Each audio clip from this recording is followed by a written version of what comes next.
¿Cuál es la conexión entre un grifo que gotea, el conjunto de Mandelbrot, una población de conejos, la convección térmica en un fluido y la activación de neuronas en tu cerebro? Es esta simple ecuación. Digamos que quieres modelar una población de conejos. Si tienes X cantidad de conejos este año, ¿cuántos conejos tendrás el próximo año? El modelo más simple que puedo imaginar es donde simplemente multiplicamos por algún número la tasa de crecimiento R, que podría ser 2, e implicaría que la población se duplicaría cada año. Pero el problema es que eso implica que la cantidad de conejos crecería exponencialmente para siempre. Entonces puedo agregar el término 1 menos X para representar las restricciones del entorno. Y aquí estoy imaginando que la población X es un porcentaje del máximo teórico. Entonces va de 0 a 1. Y cuando se acerca a ese máximo, este término tiende a 0. Y eso limita a la población. Así que esta es la aplicación logística. XN más 1 es la población del próximo año y XN es la población de este año. Y si representamos gráficamente la población del año próximo versus la población de este año, veremos que es una parábola invertida. Es la ecuación más simple que puedes hacer con un ciclo de retroalimentación negativa. Cuanto más grande sea la población aquí, menor será el año siguiente. Entonces, probemos un ejemplo.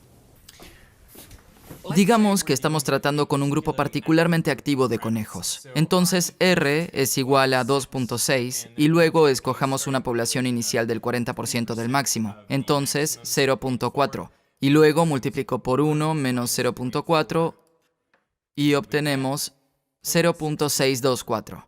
Entonces la población aumentó en el primer año. Pero lo que nos interesa es el comportamiento a largo plazo de esta población. Podemos volver a poner a esta población en la ecuación y para acelerar las cosas podemos escribir 2.6 por la respuesta por 1 menos la respuesta, igual a 0.61. Entonces la población bajó un poco. Otra vez. 0.619, 0.613, 0.617, 0.615, 0.616, 0.615. Y si sigo presionando Enter, veremos que la población no cambia. Se ha estabilizado, lo que coincide con las poblaciones silvestres. A menudo permanecen iguales siempre que los nacimientos y las muertes sean equilibrados. Ahora quiero hacer un gráfico de esta iteración. Aquí vemos que ha alcanzado un valor de equilibrio en 0.615. Entonces, ¿qué pasaría si cambio la población inicial? Solo moveré esto de aquí y veremos que cambian los primeros años. Pero la población de equilibrio sigue siendo la misma. Entonces, básicamente podemos ignorar la población inicial. Lo que realmente me interesa es ver cómo varía esta población de equilibrio dependiendo de R, la tasa de crecimiento. Como podemos ver, si disminuyo la tasa de crecimiento, la población de equilibrio disminuye. ¿Tiene sentido? Y de hecho, si R cae por debajo de 1, entonces la población cae finalmente y se extingue. Entonces, quiero hacer otro gráfico donde en el eje X tengo R, la tasa de crecimiento, y en el eje Y trazo la población de equilibrio, la población que obtenemos después de muchas generaciones. Para valores bajos de R, vemos que las poblaciones siempre se extinguen. El valor de equilibrio es 0. Pero una vez que llegamos a 1, la población se estabiliza en un valor constante, y cuanto mayor es R, mayor es la población de equilibrio. Hasta aquí todo está bien. Pero ahora viene la parte extraña. Una vez que R supera 3, el gráfico se divide en 2. ¿Por qué? ¿Qué sucede? Sin importar cuántas veces iteramos la ecuación, nunca se establece en un solo valor constante. En cambio, oscila de un lado a otro entre dos valores. Un año la población es mayor, al año siguiente menor y luego el ciclo se repite. La naturaleza cíclica de las poblaciones también se observa en la naturaleza. Un año puede haber más conejos, luego menos al próximo año y más nuevamente al año siguiente. A medida que R continúa aumentando, la bifurcación se separa más y luego cada una se divide nuevamente.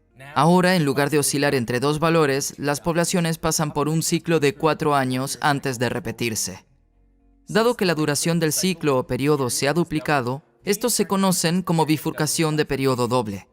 Y a medida que R aumenta, hay más periodos de duplicación de la bifurcación. Son cada vez más rápidos y llevan a ciclos de 8, 16, 32, 64 y luego cuando R es igual a 3.57, el caos. La población nunca se estabiliza en absoluto. Rebota como si fuera al azar. De hecho, esta ecuación proporcionó uno de los primeros métodos para generar números aleatorios en computadoras. Era una forma de obtener algo impredecible de una máquina determinista.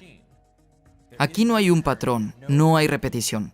Pero si supiéramos las condiciones iniciales exactas, podríamos calcular los valores exactamente. Por eso se los considera números pseudo-aleatorios. Ahora podemos esperar que la ecuación sea caótica de aquí en adelante, pero a medida que la R aumenta, el orden regresa. Existen estas ventanas de comportamiento periódico estable en el medio del caos. Por ejemplo, cuando R es igual a 3.83, hay un ciclo estable con un periodo de 3 años.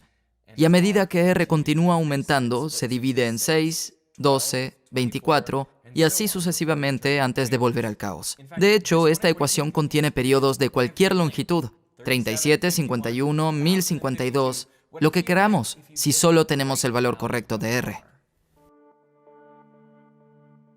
Al mirar este diagrama de bifurcación, puedes notar que se parece a un fractal. Las características a gran escala parecen repetirse en escalas cada vez más pequeñas. Y efectivamente, si nos acercamos, veremos que, de hecho, es un fractal. Podría decirse que el fractal más famoso es el conjunto de Mandelbrot. Lo inesperado aquí es que el diagrama de bifurcación es, en realidad, parte del conjunto de Mandelbrot. ¿Cómo funciona esto? Un resumen rápido del conjunto de Mandelbrot se basa en esta ecuación iterada. Funciona así. Escoges un número C, cualquier número en el plano complejo, y luego comenzamos con z igual a 0. Y luego iteramos esta ecuación una y otra vez. Si explota hasta el infinito, entonces el número C no es parte del conjunto. Pero, si este número permanece finito después de iteraciones ilimitadas, entonces es parte del conjunto de Mandelbrot. Intentemos, por ejemplo, con C igual a 1.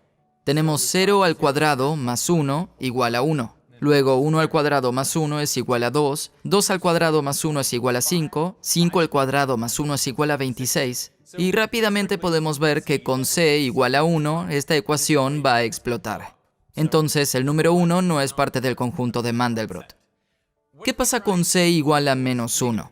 Tenemos 0 al cuadrado menos 1 igual a menos 1. Menos 1 al cuadrado menos 1 es igual a 0, y volvemos a 0 al cuadrado menos 1 igual a menos 1. Vemos que esta función seguirá oscilando entre menos 1 y 0, y por lo tanto seguirá siendo finita, y entonces C igual a menos 1 es parte del conjunto de Mandelbrot. Normalmente, cuando vemos imágenes del conjunto de Mandelbrot, solo se muestra el límite entre los números que hacen que esta ecuación iterada permanezca finita y los que hacen que explote. Pero, en realidad, no muestra cómo estos números se mantienen finitos. Así que lo que hemos hecho aquí es iterar esa ecuación miles de veces y luego trazar en el eje Z el valor que esa iteración realmente toma. Entonces, si miramos desde un lado, lo que realmente veremos es el diagrama de bifurcación. Es parte de este conjunto de Mandelbrot. ¿Y qué es lo que sucede? Bien, lo que nos muestra es que todos los números en el cardioide principal terminan estabilizándose en un solo valor constante. Pero los números en este bulbo principal terminan oscilando entre dos valores. Y en este bulbo terminarán oscilando entre 4 valores, tienen un periodo de 4. Y luego 8, 16, 32 y así sucesivamente hasta que lleguemos a la parte caótica. La parte caótica del diagrama de bifurcación ocurre aquí, en lo que se llama la aguja del conjunto de Mandelbrot, donde el conjunto se vuelve realmente delgado. Y puedes ver este medallón aquí, que parece una versión más pequeña de todo el conjunto de Mandelbrot. Eso corresponde a la ventana de estabilidad en el gráfico de bifurcación con un periodo de 3. Ahora el diagrama de bifurcación solo existe en la línea real, porque solo tenemos números reales en esta ecuación. Pero todos estos bulbos, que están fuera del cardioide principal, también tienen ciclos periódicos de, por ejemplo, 3 o 4 o 5, Y podemos ver estas imágenes fantasmales repetidas si miramos en el eje Z. Efectivamente, también están oscilando entre esos valores.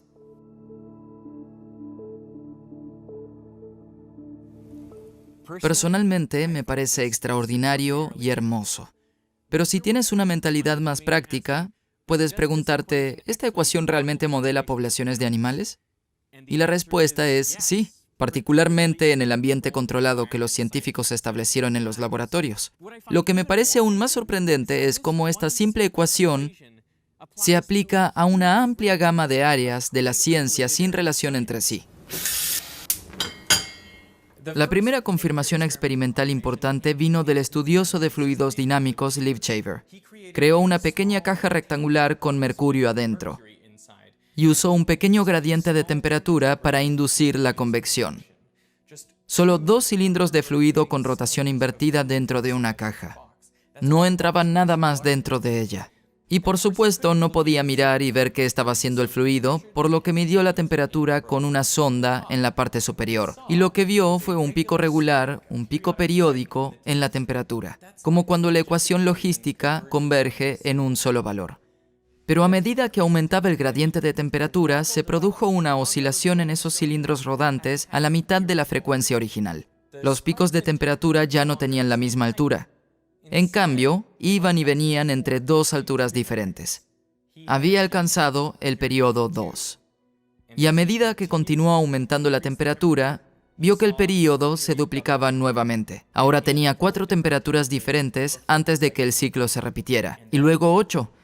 Fue una confirmación bastante espectacular de la teoría en un experimento bellamente diseñado. Pero eso fue solo el comienzo.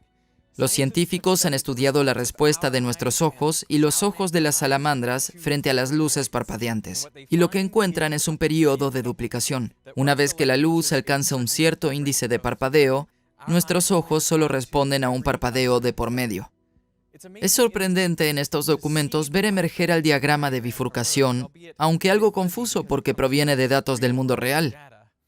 En otro estudio, los científicos les dieron a los conejos una droga que envió sus corazones a la fibrilación. Supongo que creían que había demasiados conejos, es decir, si no sabes qué es la fibrilación, es cuando tu corazón late de una manera muy irregular y no bombea sangre, y si no lo solucionas, mueres. Pero lo que encontraron en el camino a la fibrilación fue que el período duplicaba la ruta hacia el caos. Los conejos comenzaron con un latido periódico y luego entraron en 2 ciclos, 2 latidos juntos, luego 4 ciclos, 4 latidos diferentes antes de que se repitiera otra vez, y eventualmente un comportamiento periódico. Lo realmente genial de este estudio es que monitorearon el corazón en tiempo real y utilizaron la teoría del caos para determinar cuándo aplicar descargas eléctricas al corazón para devolverlo a la periodicidad. Y pudieron hacerlo con éxito.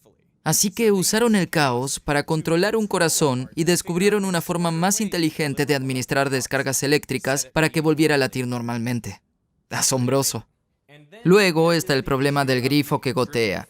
La mayoría de nosotros, por supuesto, pensamos en los grifos que gotean como objetos periódicos muy regulares. Pero se han realizado muchas investigaciones para encontrar que una vez que la tasa de flujo aumenta un poco, se duplica el periodo. Así que ahora el goteo viene de a 2. Tutup, tutup, tutup. Y finalmente, de un grifo que gotea puedes obtener un comportamiento caótico solo ajustando la velocidad de flujo. Si pensamos, ¿qué es un grifo en realidad? Bueno, hay agua a presión constante y una abertura de tamaño constante, y sin embargo, lo que obtienes es un goteo caótico. Entonces, este es un sistema caótico realmente fácil con el que puedes experimentar en casa.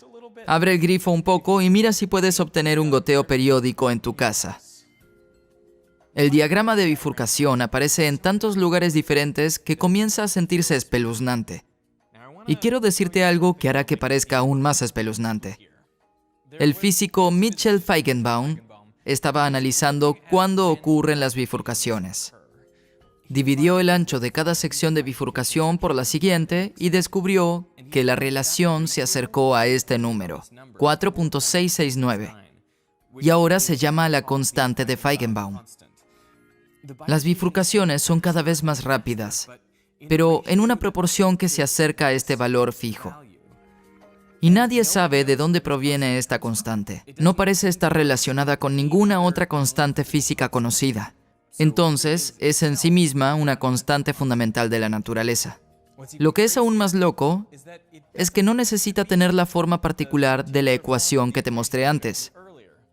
En cualquier ecuación que tenga una sola parábola, si la iteras como lo hicimos, podrás usar, por ejemplo, xn más 1 igual a seno de x.